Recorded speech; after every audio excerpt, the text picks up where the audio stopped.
What's up, everyone out there, internet land, and welcome to episode 468 of The Straight Shooters, available wherever podcasts are found. My name is Vaughn Johnson, and I'm joined as always by my main man, Pots and Pans, Nick Piccone of Crossing Broad, and we have a special guest in the building.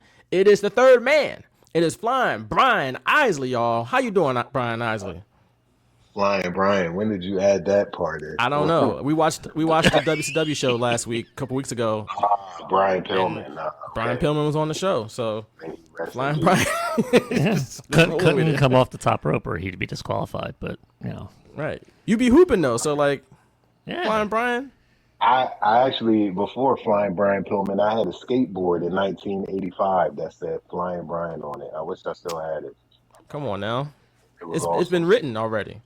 It was written. Right. I had a skateboard that had Primo on it, written on it. So Okay. I should talk to Primo Hoagies about that. I never had a skateboard, so. What? I was trying to, add to the skateboard conversation, but I had nothing. So Vaughn, you never had a skateboard, man. You missed out. That's apparently, crazy. it sounds like y'all had some fond memories of skateboards. I remember the names that was on them. Yeah. That's dope. I'm going to send you a picture of it, Vaughn. And when we go off air, I'll send you a picture of what my Flying Brian skateboard looked like. It was fire. Was it WCW merchandise? Oh, he says it's 85, so it's long before he was in WCW. Yeah, it was long before Brian Pillman. And way, way before Brian Pillman pulled a Glock out on Stone Cold. Pulled the blicky out on TV. It's crazy. Kevin Kelly called them explosions. Explosions. Those are gunshots, Kevin Kelly. We got to do a deep dive into that particular episode of Raw one day. One day. It's going to happen. But before we get into anything else, Nick, well, first I got to talk about what we're talking about on the show. We're not doing a deep dive. Psych. We are doing a recap of Night of Champions because big things happened at Night of Champions. It wasn't a great show, but a big thing happened. And, of course, we're recording this on Sunday afternoon about, I don't know, an hour 1 of hour 12 of AEW Forbidden Door. But it hasn't started yet. I'm joking. But we're going to talk a little bit about that and what's going to happen later on. So by the time you hear this, maybe, congratulations to Will Ospreay for potentially winning the Owen Hart Cup final. And we'll see what happens with him at All In Wembley Stadium. Right? I guess. We'll talk about it. But before we get into anything else, I got to do my weekly check on my main man, Pots and Pans. Nick, how are you on a Sunday afternoon, my good brother? Oh, man. We got World Cup, round of 32 action going on. We got the Phillies finishing their series out against the Mets with what a crazy week for the Phillies, man.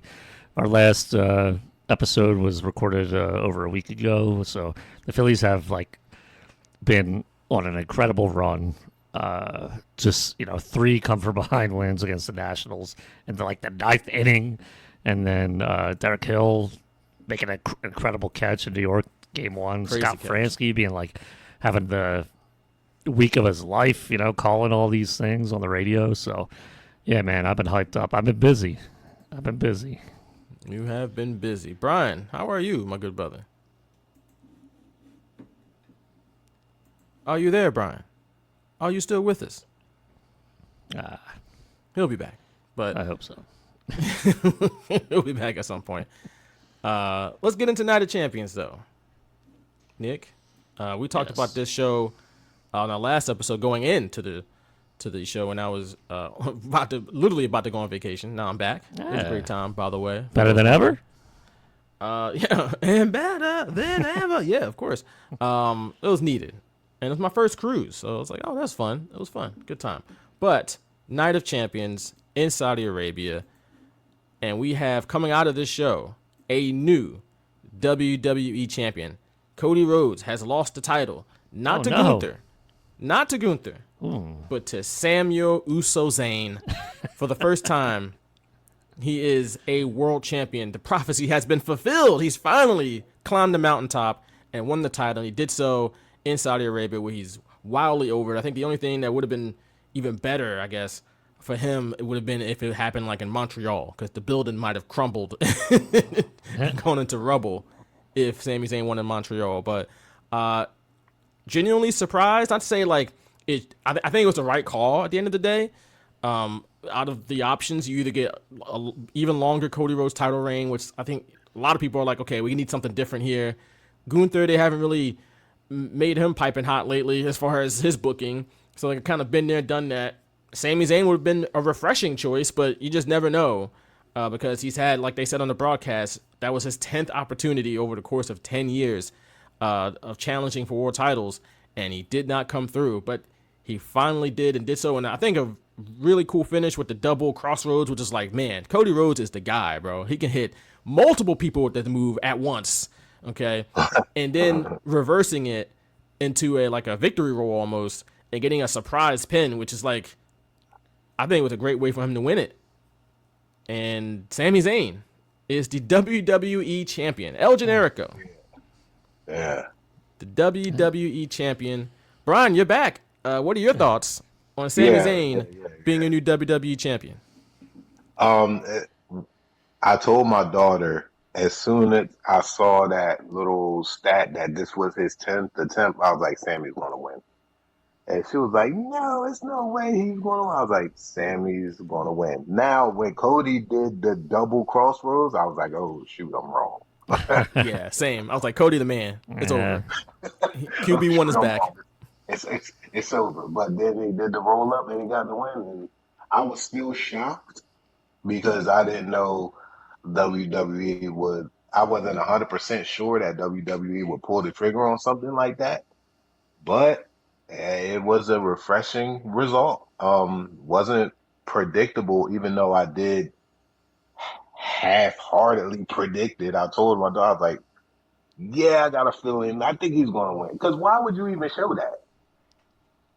You know what I mean? Like, why would you even present that? This is his 10th time. Like, damn, he going to lose 10 straight? I don't think so. So it's a good thing that they did book it that way. And like you said, Vaughn, the way he won, it still keeps Cody like strong. Like he had to beat him with a roll up to get the win. Like he didn't obliterate him with his finisher or anything like that to steal the win. It was like a quick sneaky win, and you do that on people that are strong in the booking as far as winning goes. So I like it. I like it a lot. I like that Sami Zayn finally got his just due. It's Temu Cody Mania out here. So I dig it. Yeah, because it wasn't at WrestleMania. It was at Night of Champions, and but it was dope. He was clearly the crowd favorite, and the crowd got what they wanted. I'm pretty sure plenty of viewers got what they wanted. I'm pretty sure Sami Zayn has a cult following, and I was happy with the result. I was actually pleased with the entire event, and that's been rare in regards to WWE PLEs. So I was pleasantly surprised. I know Forbidden Door is about to blow the doors off that shit, but hey, that's the Damn. Blow the Forbidden Doors off of Night of Champions. Don't worry, I'll edit you praising WWE off here. Don't worry about that. You'll replace it with you praising Todd Pettengill or something like that. Hey, listen, I'm not the only one. Oh boy, Yeah, you are. You might be. Absolutely not. We don't know. There are dozens of you. Ice Todd. Oh boy. Nick, how did you feel about Sami Zayn? You know what? They should have put over Todd Pettengill in the main event to become champion. I would have been all for that. Todd Pettengill over Yokozuna? Let's go. Let's do it. With a roll-up. Definitely surprised. I'm glad they did something that kind of got conversation going. I don't know if he's going to hold on to it that long, but I'm not really worried about that right now. It's like, okay, Sami Zayn is the WWE champion. He's not the world heavyweight champion. He is the WWE champion, the one with all the history behind it. So I do think that's a cool thing for him. Cool for us. I'm not like thrilled about the story, but before it and like leading up to it, but it's like, okay, it's just me being a critic. If it was a story like in 2023 with him challenging Roman at Elimination Chamber in Montreal, like, oh man, like that would have eclipsed this for sure. But I think after that, none of us anticipated he'd ever become world champion at all.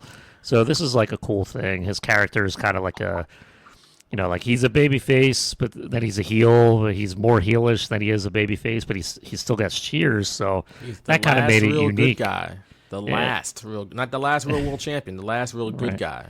And like that kind of played into this, I believe. Like it played into it a lot. The cheers after he won. Him basically being like the baby face after he won, be like, no one said I'd ever do it, but here I am, champion, and stuff like that. So, it was a cool moment because I don't think anybody anticipated that happening. So, I definitely didn't. I was like, okay. I honestly thought Gunther would like pull the ref out because they did that spot a couple times with Sami pulling the ref out and then Cody pulling the ref out.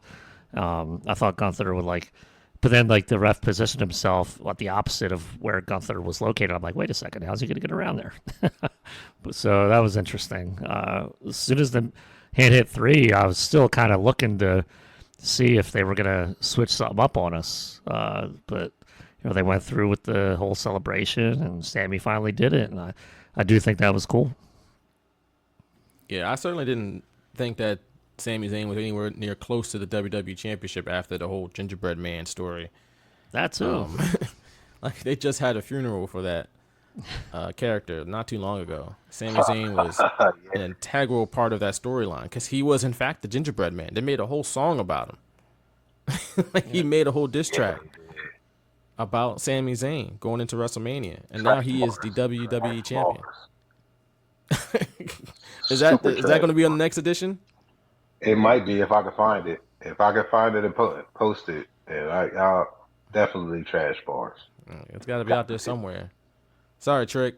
We like you and all, but nobody's immune. Nobody's safe from being put on trash bars. We know this. This is the social contract that we sign when we interact with trash bars. This is understood. This is understood. Paul Wall understood it. Paul Wall understands it. He said he was terrified. He said he was terrified for the red hoodie. He said he was scared. That's hilarious. No. Meanwhile, Paul Wall still earning a comfortable living down in Houston. Never stopped. But he's worried about whether I'm gonna put up a red hoodie on it. That's crazy. You having nightmares? No. Not the red hoodie. Not the red hoodie, please, God, no. Now, Sami Zayn is the WWE Champion. So what's next? So, look, Nick, you kind of alluded to you don't know how long going to hold the title. I already saw a theory that I'm terrified of. What's the terrifying theory here? Brock comes back, beats him, and then you do Oba and Brock for the title at hell SummerSlam, and that would be my worst case scenario. Oh no. Oh my god. I would hate that with a passion. I would quit wrestling. I would quit everything. I mean, you would quit? No, but if it ended up with Oba winning the title, it's a bit for the podcast. Come on. I know, but that'd be like the worst thing, man. I think that'd be bad as well. I would not like that as well. It would kind of crap on Sami in that respect. But that's what Brock does sometimes, man. He comes through and dominates people and takes the title. At least not a black person this time, I guess. I don't know. Usually happens to black people. But yeah, that would suck. But I can't rule that out. You can't rule it out. That's the one thing about Sami Zayn winning the championship is that it makes WWE's main event scene, especially on SmackDown, way more interesting, right? And obviously it's on SmackDown because that's what Sami Zayn and the title is. But Oba winning King of the Ring, which I guess we can talk about that too. Oba Femi defeated Jey Uso to win King of the Ring. Big surprise there. Even though we were kind of worried, like, is Brock going to cost him the title, and if we're going to have King Jey Uso? What's going to happen here? I had the same reaction, by the way, when that hand hit the mat for the 3, and I was just waiting for Brock to come and attack him, and it never happened. I'm like, oh, okay. They're not doing the BS today. Right. But we're not. I would doubt that we're going to get Oba Femi versus Sami Zayn at SummerSlam. I would doubt that.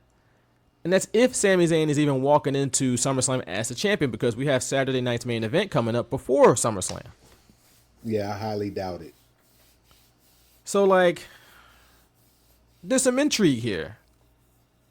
At the very least, right? Because Oba Femi, if it's me, I'm putting Oba Femi against Roman Reigns. I know they did the little stare down between Oba Femi and Cody Rhodes. Maybe that's just a red herring. Maybe. But to me, the money, is Oba Femi and Roman Reigns. And he beats Roman Reigns to win the world championship. After he beats Brock Lesnar. Or, it could be Brock Lesnar. Or he could challenge for the WWE championship. Yeah, he could do double duty. I've heard that theory a lot. That it could be double duty. And he can face Brock one night and challenge for a championship the next night. That could be Roman Reigns. But what do you guys think about the WWE title situation? And I guess we can just blend in the whole King of the Ring situation too. Nick, I'll start with you.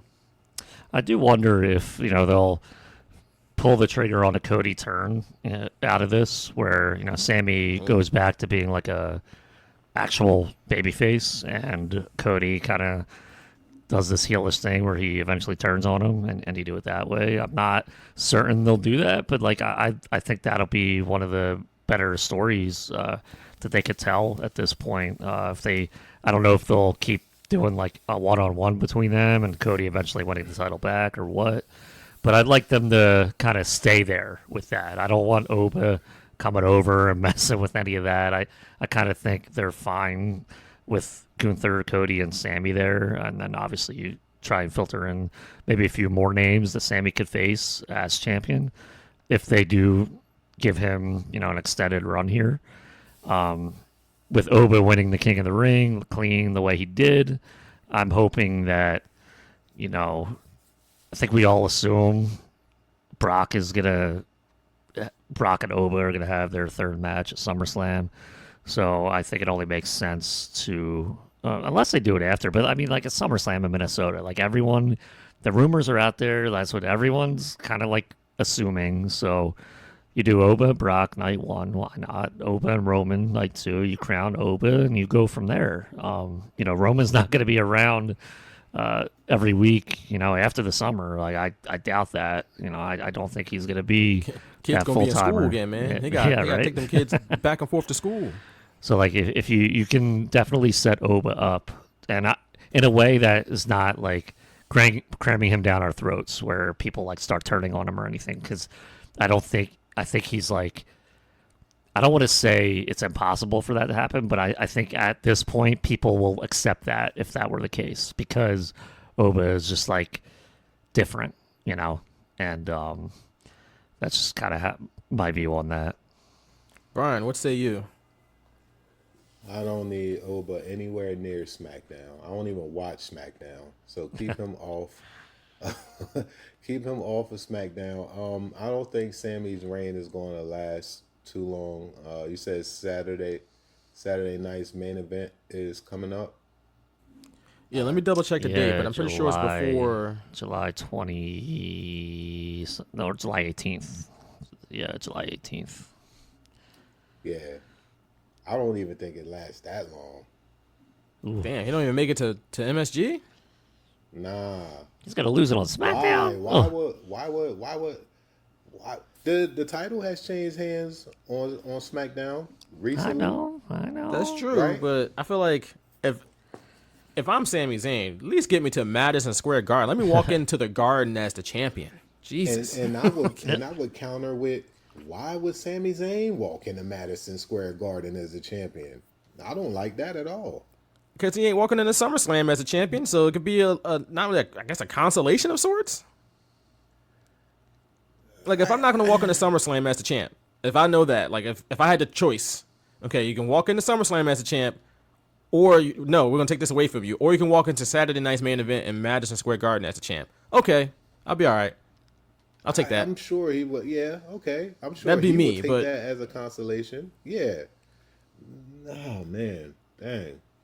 July 18th. But that's okay. That's a little less than a month. Okay. yeah, we're talking like Yeah, two and a half I weeks can see maybe. that. I can see that. 3-week reign. Get him off the title. Yeah. Word. You don't think he's the face of the company? Absolutely not. Remember that was a whole storyline in WWE like 12 years ago? The face of WWE. Yeah. And it's not you, Daniel Bryan. With your Now, beard same and your thing. long hair. With your Right. beard and your long hair. It looked like the same thing here with Sammy. JBL, like, you look like a Billy Goat Michael. He's a goat. That was terrible.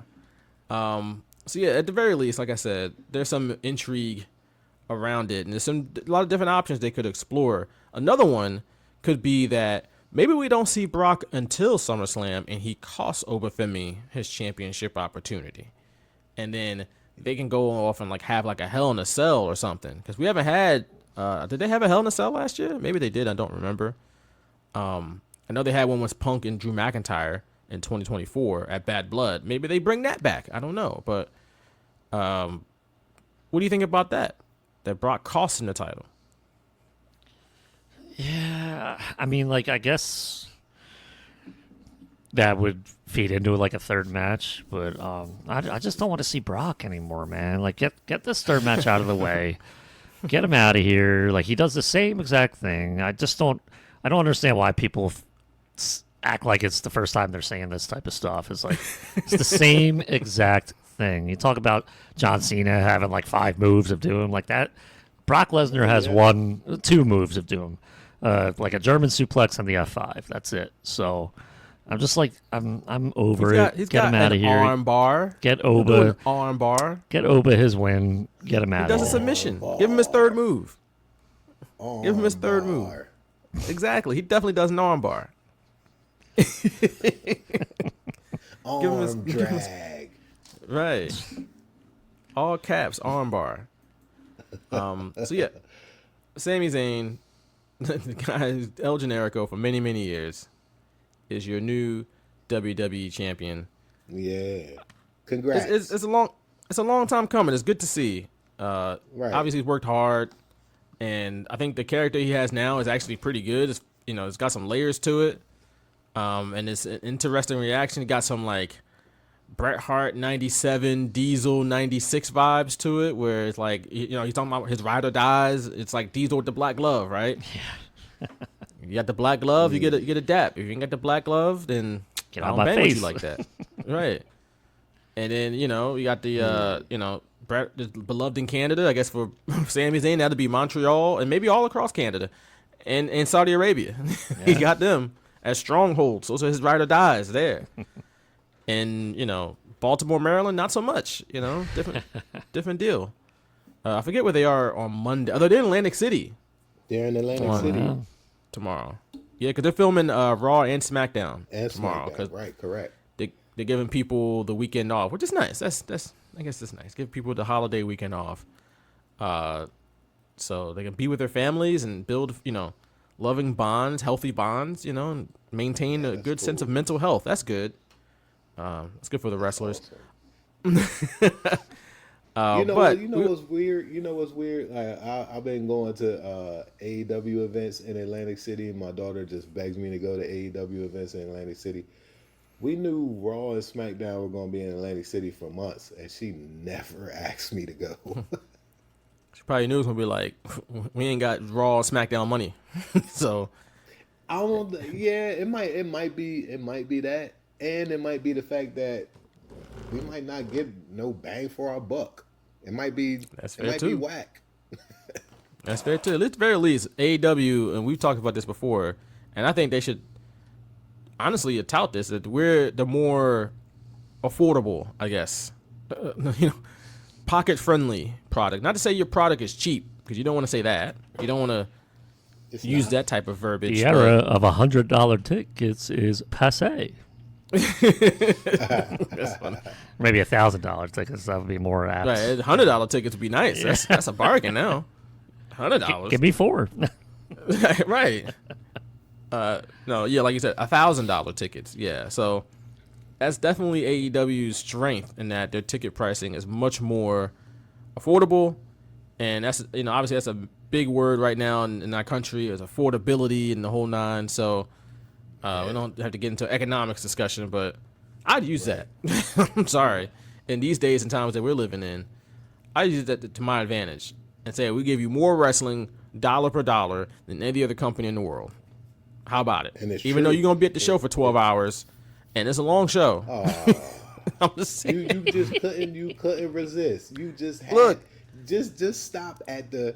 You get more wrestling for your dollar than any other company. You just had to throw that jab at the end. It is the reality of the Also get situation, my brother. More time for your dollar. That is true. You get a lot of time. A lot of time. You're done. Why is that a bad thing? If I'm paying, I just paid for Forbidden Door. I know if it's Sunday night, hours. If it's Sunday night and the main event is starting until midnight, we got problems. I'm sorry. That's a bad thing. Saturday, I can maybe understand it. Even that's still kind of late for Saturday. But Kids ain't got school, summer vacation. They good. your kids are up at midnight? No, My kids ain't. My kid, I should say, is singular. Well, tonight, yeah, but any other time, nah. And that's why it's even more incentive to get it, because I know when I was a kid, when Fight Night used to come on, that was the only time I could really stay up late, because me and my dad watching the fight. So now I'm the dad, and my daughter wants to watch wrestling. She gets to watch wrestling. So as long as it takes, we gonna be up watching it with our popcorn and all that stuff, and we're gonna have a good time. And then after that, take your ass to bed.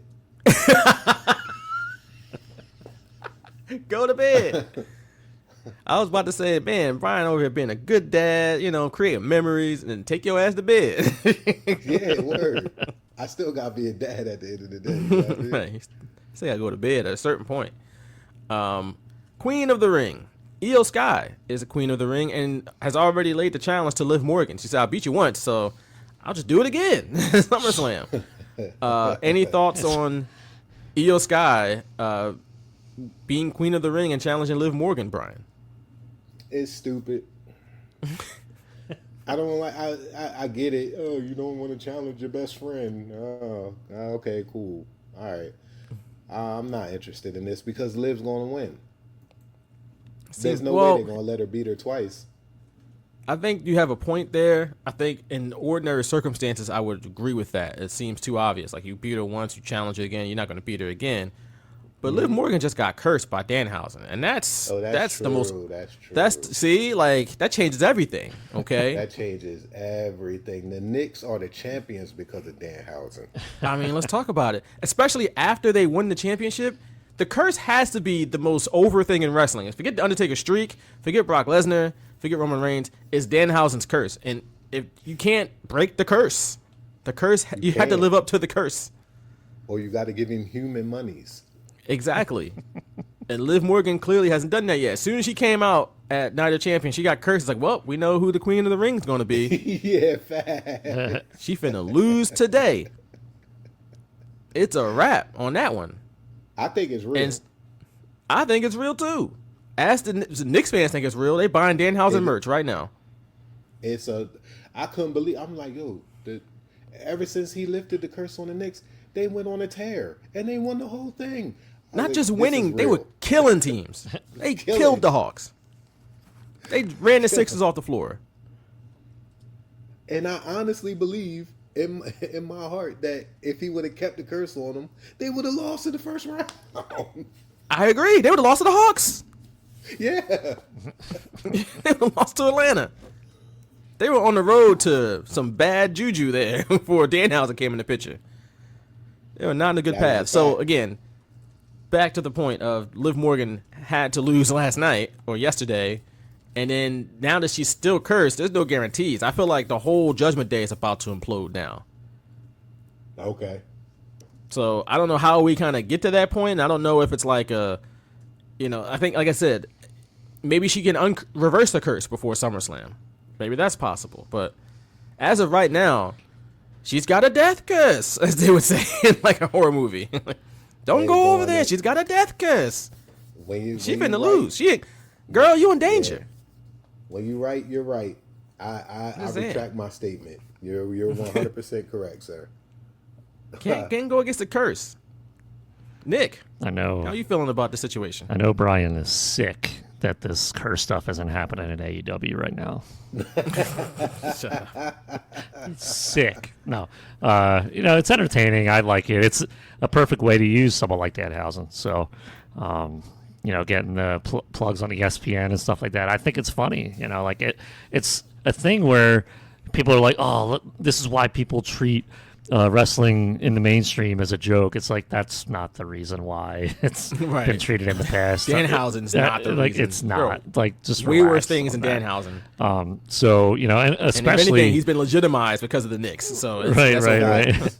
Especially because of how he debuted and how everyone was like, oh, this is the worst thing ever. So I think it's a great bounce back for him. It's entertainment in an entertainment program. It's not beating you over the head, constantly every single. I mean, I guess it kind of is, but it's not overshadowing a lot of the stuff. It's like a kind of like a sideshow type thing, which I think is perfect for a wrestling show week to week. So why not continue it until people get tired of it? I could see Liv reversing it before SummerSlam for sure. Maybe they knock Danhausen out and then try and reverse it somehow with him being incapacitated. I don't know. I don't see Liv losing at SummerSlam just because of that, but I wouldn't be surprised either. So, maybe she loses at SummerSlam and then gains it back at the next show after, this curse thing runs its course. We'll see. But I do think it's kind of funny where right away, Io called her shot right after she won. I was kind of like, okay, I don't think we're going to see the same, type of finish. I don't think Io's going to win, but, we still have a little bit of time until SummerSlam. It's like the beginning of August. So I do wonder what the weeks leading up to it will look like. Io knew. She was like, oh, she's still cursed? Yeah, let me face her. Easy money. Easy what money. If Io's protecting Danhausen up until SummerSlam? I could see that. That would be pretty funny. Right. She about to pay him some human monies to make sure the curse is maintained through SummerSlam. Human monies. Right. I need some more human monies. Don't we all? But IYO Sky, let me get my next check. Let me stop by Danhausen's real quick, and I get paid again. Take him a little quick duffel bag real quick. Give him some human monies. Human money-on. That's what people like say. Human money-on. That's funny. Other things happened at Night of Champions. Not that important. We had 2 U.S. Championship matches. They weren't that great. The crowd didn't care that much. So, and the champs retained. So there you go. Anything else from Night of Champions though before we kind of move on to Forbidden Door? Are they pushing Jade down the card? They're pushing Jade to a Charlotte match at SummerSlam, I believe, or Saturday Night's Main Event. Either one of the two. Okay. And what do you think about that? I think that Jade would benefit from being in the ring with Charlotte because Charlotte is very experienced. She's very talented. And I think those are the types of people she needs to be in the ring with and not Tiffany Stratton, honestly. I think Tiffany Stratton is not only just I don't know how much experience she has compared to Jade, but they're both still pretty new to wrestling and they're wrestling each other, so it's it's not, those are tough situations, I think, for both of them. Whereas Jade gets to wrestle Charlotte in a big match. I think that would do, win or lose, I think she should win, but I think there's always a chance she can lose when she goes against Charlotte. I think win or lose, it'll be good for her to get that big match experience against, somebody who's well-versed in having big matches, and that's in Charlotte Flair. But I was super critical of Jade in the ring in the past. I think she's improved tremendously. I think her last few matches have been great. So I agree. I think the match with Rhea Ripley was great. Yeah, it was. It was. Outside of the wig mishap, everything I've seen in the past few weeks has been dope from Jade. I'm a Jade fan now, and not just aesthetically. That's always the case. That's a given. But yeah, that's what it seems like to me. It's Jade and Charlotte. We'll see what happens, but that seems like the direction they're going in. I don't know what the hell they're doing with like B-Fab and Michin. Like, are they going to challenge for like tag titles or something? Like, they're just out there getting beat up every week. And it's like, I guess that helps because, you know, you can't just beat up Jade Cargill every week. So she got to have some heaters. But like, can they also get some shine too? Like, can they get some love, some wins, some I think something? The reason I don't why know. They paired. I think the reason why they put her with Jade is because they couldn't find any shine anywhere on their own. What do I mean, that's fair, but like, now that they're with Jade, it's like, can you give them something? Obviously, I know their job. Their job is to be heaters for Jade. Their job is to be in the way of Jade and get beat up. I understand that, but Right. like, they got to get some credibility within that too. Like, they can't be J&J security, pretty much. Like, come on, Or the Steve. right? Like, we that's they're active wrestlers. They should be like, honestly, having tag team matches maybe because you know, there's a tag team division. That's true. You're right. But what do I know? Anything else from you, Nick, from Night of Champions? No, I think you guys are spot on with Charlotte and Jade. Did you see Piper Niven's tweet? I thought that she Jade. tweeted something, but I didn't see what it was. It was just like looked like a normal thing, like a Jade slam on Tiffany Stratton, and Piper quote tweeted it and was like, "Yeah, Jade doesn't care about who she hurts, blah blah blah, but as long as she looks good." And I was like, "What?" Like a little too insider-ish. Like didn't make sense in the grand scope of it because it didn't look like Tiff got hurt anyway on the move that she quote tweeted, but. I don't know if she's trying to set something up down the road or why. It was just really, really stupid, and people kind of got on her for it. And I think they should have because like I didn't see anything bad from Jade here, so I don't know what she was trying to do, but you know I'm with you guys. Charlotte Jade should be good. I thought they might give Ricky Saints the win over Trick and kind of move Trick up already, so I'm kind of like, okay, I guess they're going to keep Trick, you know, in the mid card for now. But I could definitely see Trick being in the main event even before this year is over because the guy's got it. You know, him and Sami Zayn for the title would be crazy, right? I would love that. That would be insane. But I don't think we're going to get that. But, you know, that's the only other thing I thought maybe there was a possibility they would pull the trigger on that, but not just yet. I wouldn't rush Trick Williams. I'd let him marinate, and still like fill everything out. I feel like he's still another one of those guys who is pretty much inexperienced. Like he's been in NXT for a while, but like he hasn't. That's why they sent him to TNA for a while so he can get even more experience. Right, like so like let him fill out that and come into his own as a main eventer. Like he'll do that gradually, I think, over time. Whereas Oba Femi, get him right to the card now. Get him right to the top. Like we don't have to waste time. Like a Trick win over Oba for the title would be like massive. You know? That'd be insane obviously, right like now, next year. No, for sure. Maybe like next year or the year after. I could even see like you build that up. But Trick could be the biggest babyface in the company by that point. Exactly. And to me, he's got something right now. Let him keep riding that out, and let him keep finding himself. I think you know there's more to him. There could be more to him than just lemon pepper steppers. Even though that's really funny and that's great, but like let him keep searching and finding different things and developing that character. Which is essentially a pimp. He's just turned himself into a pimp. He's backhanding people on TV. I think that's hilarious. But like he got lemon pepper steppers. He needs 2 more catchphrases before we put him at the top of the card. right, pretty much. He need to add some layers and some catchphrases, I guess, to his bag. I don't know. I think they can use. There's always room for a bigger name in the mid card too, like a big act. Sometimes WWE leaves the mid-card barren. They're just like all the top stars, all the most over people are challenging for the world titles or in the main events. But they got a really over person with the U.S. title. I think that's a good thing. Like, to me, instead of trying to get somebody over with the U.S. title, he's already over. He's getting the U.S. title over. Like, I think let him ride that out for a little while longer in that spot. All right, let's move on to AEW Forbidden Door, which is their annual joint show with now a bunch of promotions. It used to be just New Japan, but now it's not AAA, CMLL, Stardom, and New Japan. So we got multiple promotions involved in this show, taking place at the SAP Center in San Jose, California. What was that? Damn right. Everybody want to be a part of a winner. Damn it. Damn right. Let's go. And we got a bunch of matches on the card, including the finals of the Owen Hart Cup. Each side, we got on the men's side, Will Ospreay versus Swerve Strickland. On the women's side, we got Mercedes Moné versus Mario World. Brian, what are you thinking about these Owen Hart Cup finals on each side of the bracket here? Each tournament here, I should say. I want Swerve to win on the men's side, and I want, oh my goodness, I want my baby to win on the women's side. I want Mercedes to win. Your baby. I was so yeah. I absolutely love her, and she responds to my comments on Instagram.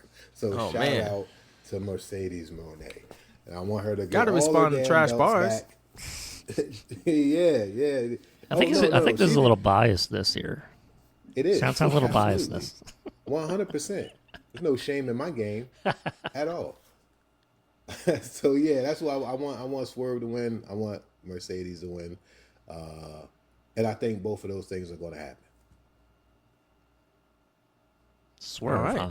Huh? Swerve. I don't think Swerve is winning this. I'm just totally honest with you.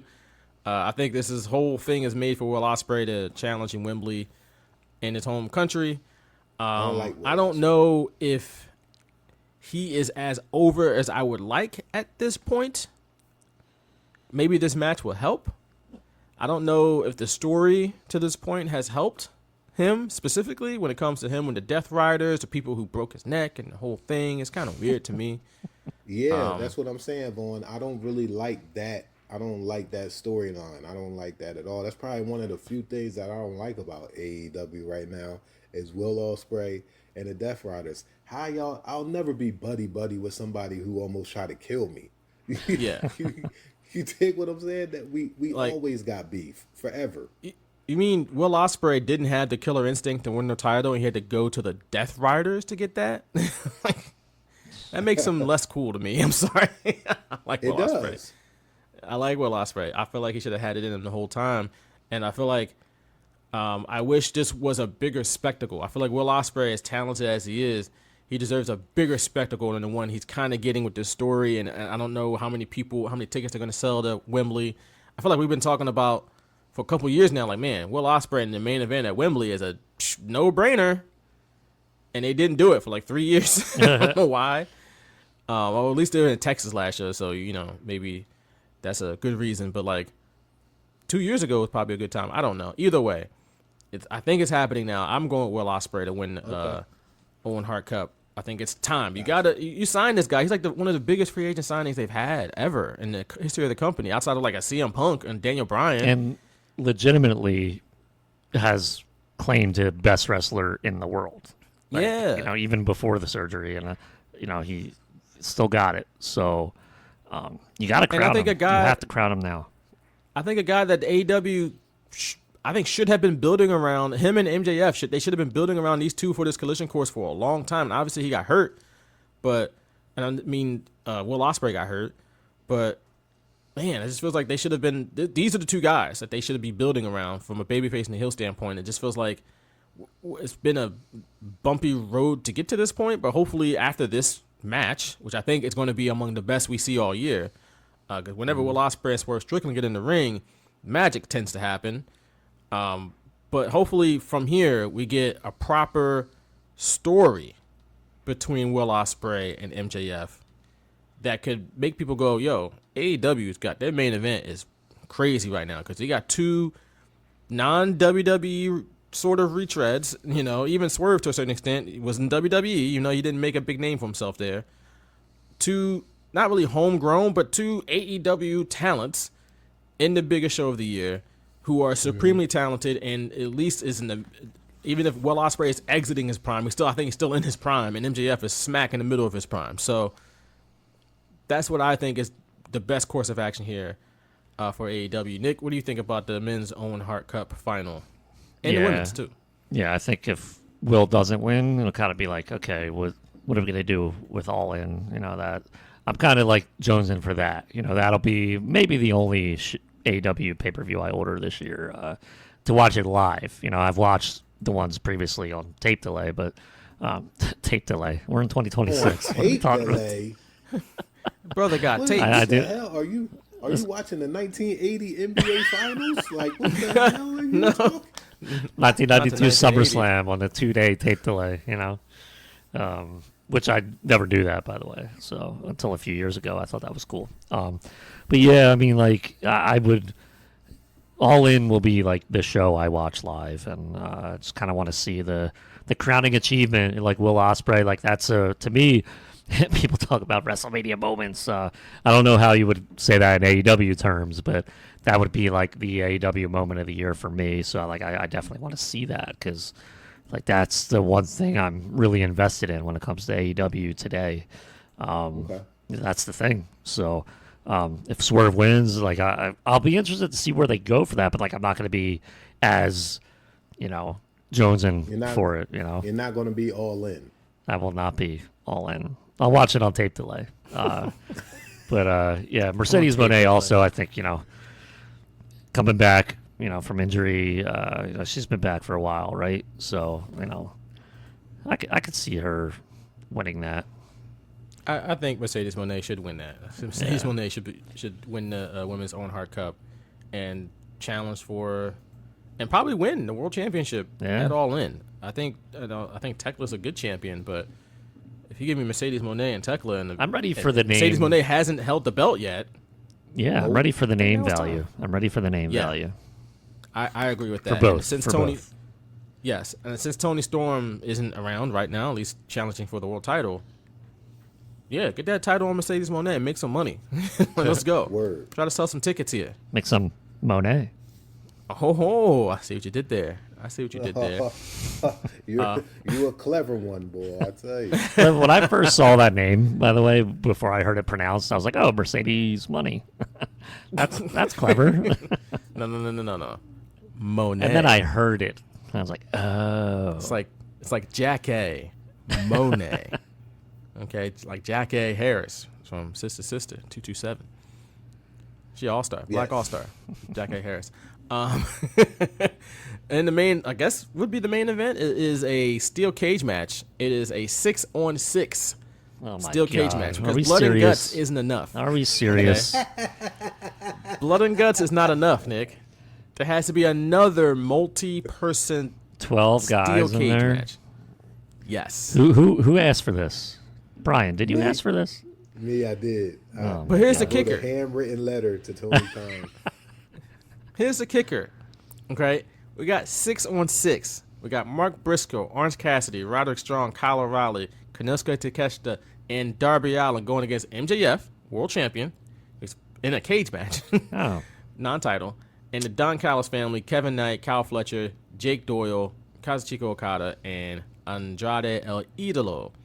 Where if Briscoe's team wins, he earns a title match against MJF. Just him. This is all about one man. I hope he's paying him handsomely. I like Mark Briscoe, but damn, this is a lot to get him a title shot, man. Well, Brian, what are your thoughts about this? Huh? Oh, go ahead. I'm sorry. Go ahead. I was going to ask, what are your thoughts about this potential fiasco here with another blood and guts match? Listen, MJF said it best. Mark Briscoe too ugly to get a title shot on his own, so he gotta have a team to get it for him. He's too ugly. He's too ugly to win. He did say you're just not pretty enough, brother. Pretty Ricky is not what they called you. So yeah, I think this match is gonna be. I think it's gonna be fun. Yeah, it's gonna be a lot of blood, a lot of chaos, There will be blood. A lot of chicanery, shenanigans, and tomfoolery going on. Tomfoolery. Chicanery. It's gonna be my favorite match of chicanery. Yeah. Don't hear that word every day.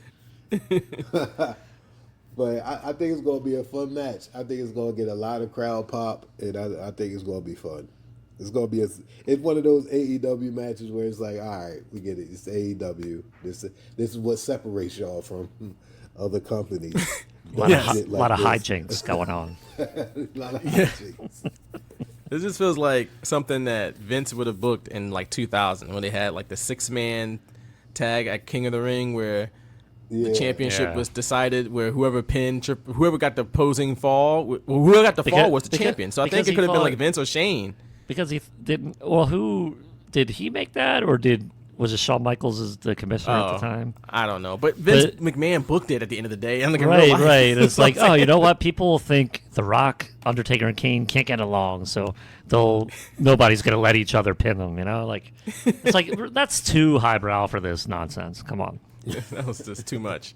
Of course, and I'm supposed to believe Briscoe's buddies want him to get a title shot over them. Like, whatever. I love that it backfired by somebody not named Triple H getting pinned. Yeah. And he heard the announcement. He's like, no. Yeah. How could you do this? I think Vince got pinned. Yeah.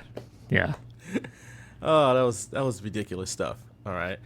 And so it's kind of this. I think I agree with you, Brian. This will be a barn burner of a match. I'm sure there's going to be lots of blood and violence and high spots, and who knows what other type of just bullduggery is going to get a lot of horseplay here. A lot of horseplay. Bullduggery. Was it no skullduggery, not bullduggery? Is it skullduggery? I don't know. All the names that a lot of antics.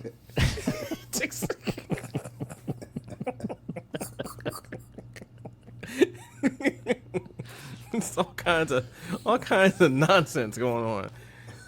Buffoonery. All kinds. Buffoonery. Yeah, it might be some buffoonery. I'm trying to think of more words. Can't think of any. Antics is pretty good too. I like that one. But I think the story is just kind of insane. All this to get Mark Briscoe a title shot, which I believe they will win. I think Mark Briscoe is going to get the title shot. It's going to be a big moment for Mark Briscoe. They're probably going to hoist him up on their shoulders, and that's great. And then he loses to MJF when he gets that title shot. Oh yeah, because like it might be a squash. You know, like I could totally see booking it that way. Because like MJF said, he's too ugly, so he can't get into All In. He's too ugly. He says the only way he could get a matchup is he wears a mask or something. I can see that. That would be like an MJF thing for sure. You gotta wear a luchador mask. You gotta be El Grande Briscoe to get a title match. Dude, if they do that, I'm in.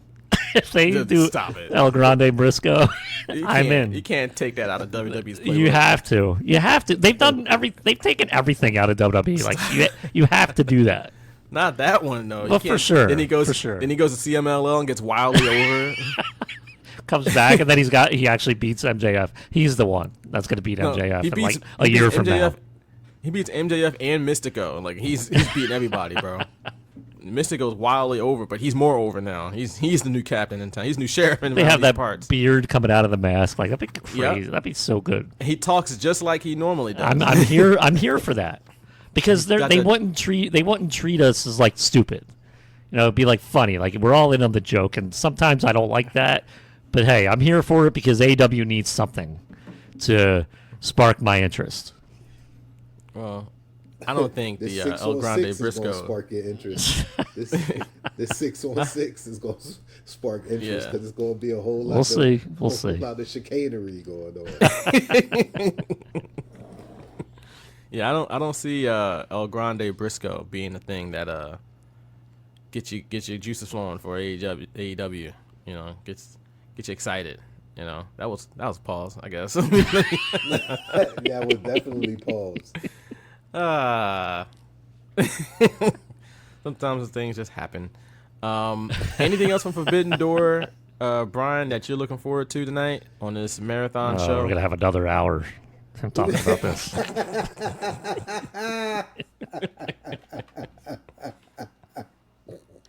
You lucky Terrible. This is a family podcast. But yeah, man, it's gonna be fun, man. The AEW chicanery. That should be the name of the show. Yeah, AEW shenanigans live on pay-per-view. Listen, that's better than bragging rights. That's better than stopping Honestly. grounds. I'm here for Give that. me AEW tomfoolery any day over Great Balls of Fire. 100%. Yeah, 100%. Yeah. At least name one of the. You know how they give subtitles to the Dynamites. Yes. At least give Dynamite Yes. one of Dynamite shenanigans would be. No, that's going to be that would have to be a collision. a collision shenanigans. Yeah.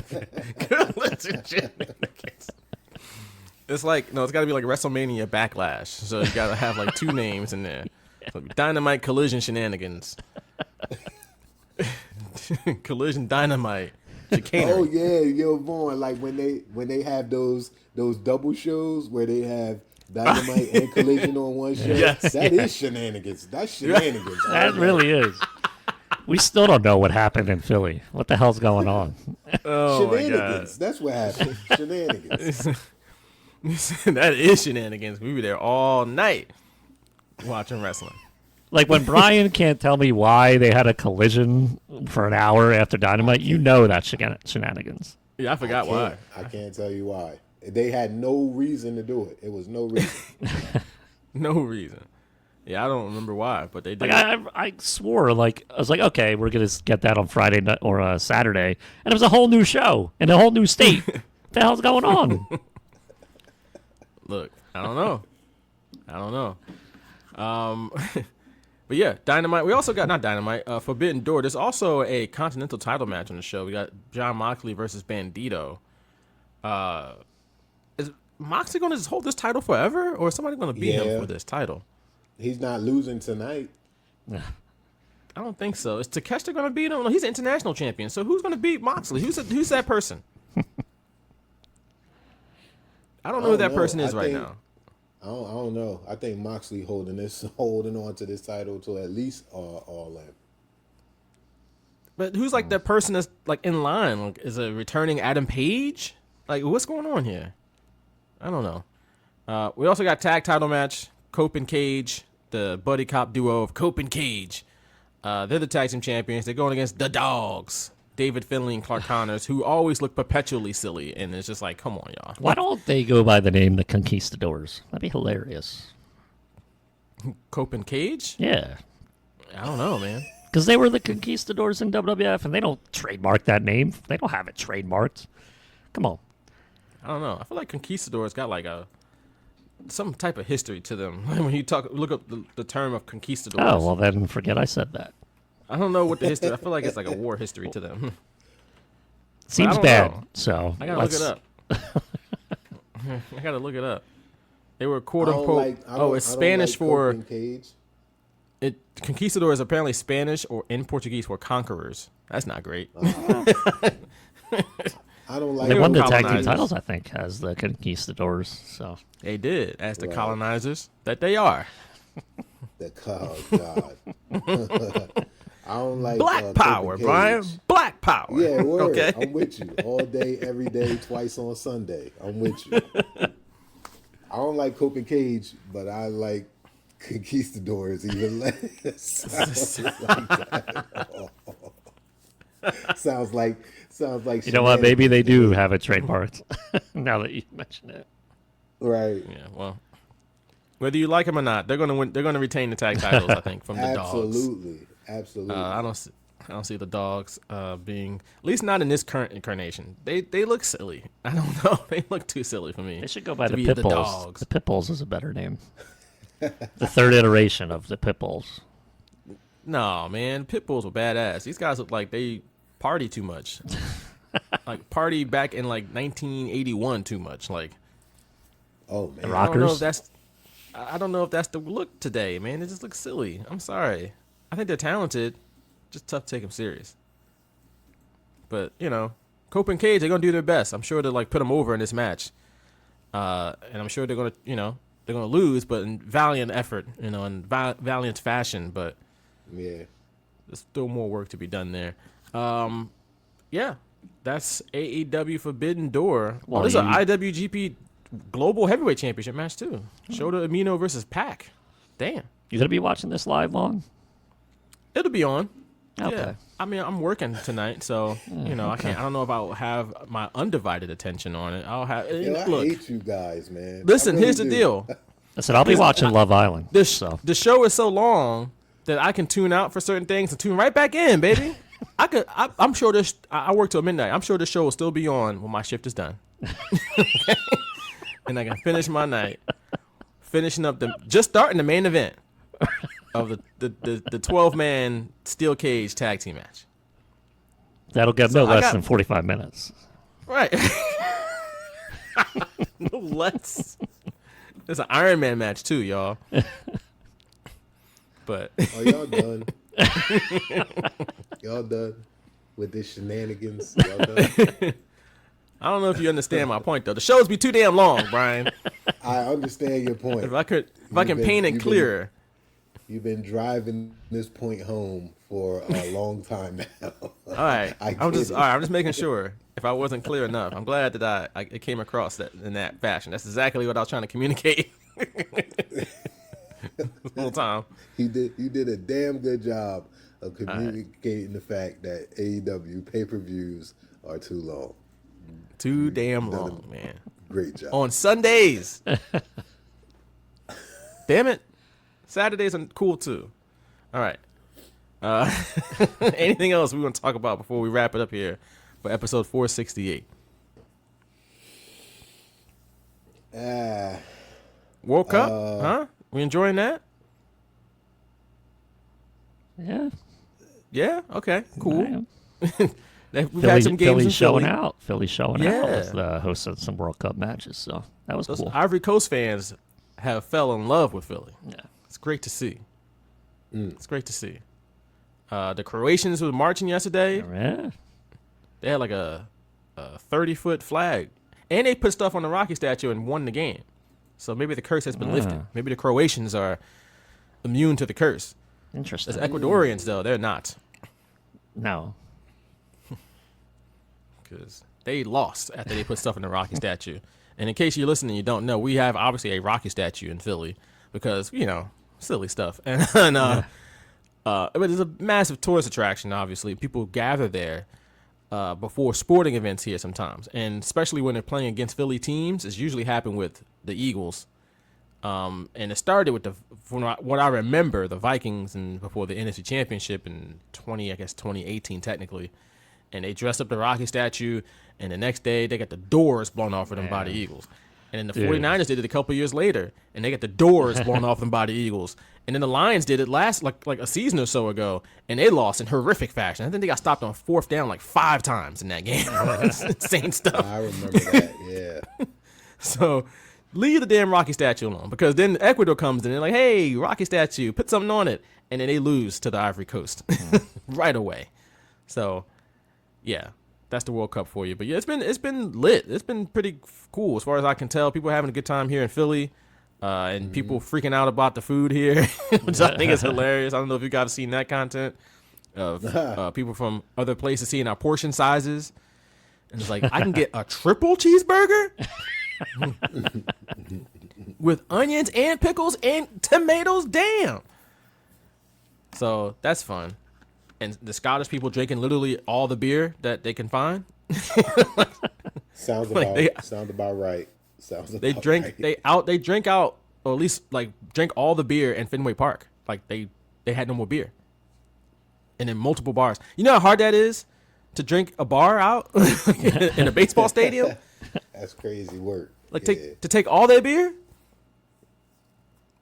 That's insane. That's wild. That is wild.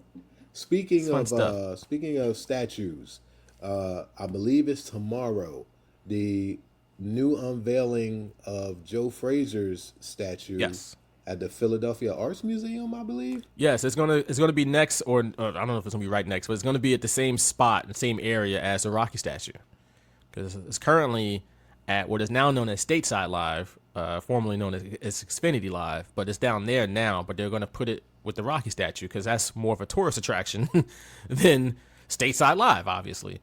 Obviously, Stateside Live is popping now because of the World Cup, but like generally, if people visit Philadelphia, they're not going to Stateside Live. They're going to the Art Museum because that's a tourist attraction. So right, and Joe Frazier is the actual real heavyweight champion of the world from Philly. So Yep. one would figure, right? Yeah.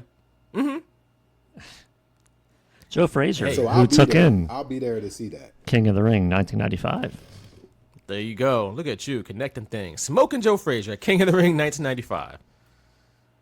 We're gonna talk about him on that show. But yes, I did know they were doing a new unveiling of his statue. I forgot the date, but it's happening tomorrow. So, at the art museum, because it should be there. If people are gonna visit that more than Stateside Live, they should know the real world's champion. Absolutely. Not world's Ric heavyweight Flair. champion. It's not Ric Flair. No. 22-time or 16-time champion Ric Flair. No. Joe Frazier beat Muhammad Ali. Sure did. Everybody should know this guy. But anything else from you, Nick? I'm ready for King of the Ring 95, baby. All I right. got to finish the main event, but I am hyped for that show. That will be our next show, our next deep dive, King of the Ring 1995, which did take place in Philadelphia. That's why Joe Frazier was in the building. And we're going to talk all about it on episode 469. But for 468, Man. let's wrap it up here. I'll tell you, the intro to that, Vince McMahon, buddy. Oh, you're going to love that. Oh, boy. I'm sure I will. The birthplace of the United States. But tonight, monarchy will reign. Oh, man. Dude, classic will Vince, reign. man. Classic. Jesus. And a new king will be crowned. Oh, can't wait. Can't wait. Brian, could you start taking us out with some plugs, please? Yeah. Wednesday. Watch AEW Forbidden Door. 8th. Yeah, no, please. It's a lot of shenanigans. AEW Forbidden Door. Check that out. Shenanigans galore. But yeah, you can. July 8th, I'll be at Helium Comedy Club for Philly's Funniest. This show starts at 7 p.m. Please come out. Please vote for your boy. I'm trying to win the whole contest this year. So come on out and support Brian Isley live. And also, you can find me on social media pissing every rapper off in the game with trash bars and super bars at the Brian Isley on Instagram and Brian Isley on Facebook. All right, go check out the Phillies Funniest. I was there. Was that last year I was there? Maybe. Was that, That was 2 years 2 years ago? Man. ago. 2 years ago? I do it every other year because I get pissed off for 24 months after losing, and then I re-enter 2 years after that. So I'm good Yeah. now. There's some good comedians up there, but go check out Brian Isley at Helium. You said, when is it again? What's the date on that? I'm sorry. July 8th, Wednesday. July 8th, Wednesday, July 8th. I shall mark my calendar because I want to be in the building for that. Nick, Appreciate it. take us out with some plugs, please. You could check me out at _Piccone on Twitter and on TikTok, and at Piccone Nick on Threads, and at Piccone on Blue Sky for my Philly sports content, also wrestling content, our Shooters Radio content. You can follow us at Shooters Radio on Twitter, Blue Sky, Instagram, Threads, Facebook. We're also on YouTube at Shooters Radio. Check out our YouTube channel. Posted a lot of rewinds. Our new episodes will be going up there as well. And a lot of our rewinds are up there. Also on our regular Apple Podcast feed, Spotify, iHeartRadio, Spreaker, TuneIn Radio, Amazon Music, Pandora. You can go to shootersradio.com for any of the podcast platforms that you use to check us out. We're on there at shootersradio.com. On our YouTube, we got our King of the Ring deep dives, our Great American Bash deep dives up there. So go check them out. Yeah, check out that Facebook page. We got some reels up there now. Yeah, People are man. interacting with them. Getting some, I want to say entertainment, but getting some numbers going. Interaction, yeah. I got engagement, whatever. Engagement, yeah, there you Absolutely, go. man. Some Need good that stuff. Engagement. Good stuff. Yeah, so go check us out there. You can check me out at Vaughn M. Johnson on X. I'm at Vaughn Johnson 166 on Instagram. I'm on Blue Sky. I'm on Threads. I'm on Facebook too. You can check us out on Patreon, patreon.com/shootersradio. where you can request a future deep dive, just like the one we're about to do on King of the Ring 95. You can request a future one, and when you do, you can make a cameo on the show that we're diving deep into. Again, patreon.com/shootersradio. But until next time, for Brian Isley and Nick Piccone, I'm Vaughn Johnson. Thanks for listening to episode 468 of The Straight Shooters, and we'll catch y'all again very soon actually. Peace. Hey, Clavis, wake up. The show's over. Oh, yeah, kick it.